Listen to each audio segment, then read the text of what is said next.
কে তুই আমাকে মারলো? নো, এর বিচার চিঙ্কু মাস্তান করবো।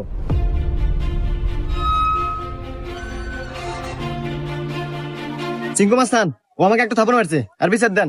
এই, আমি সিংকু মাস্তান। এই এলাকা যত সমস্যা সঠিক সমাধান আমি নিজে দেই।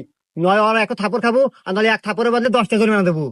সিংকু মাস্তান, আমার কাছে তো কোনো এখন টাকা পয়সা নাই, একটা থাপ্পড়ই দেন। এই, মার একটা থাপড়।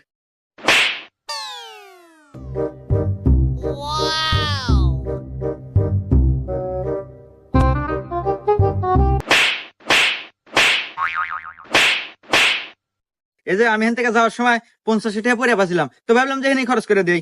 এত ধরেন 30টা আপনি নেন আর 20 টাকা দিয়ে দিন, থাকে। হুমুন্দি কয় গিরা? 20টা আপনি রেখে দেন, আমার লাগবো না।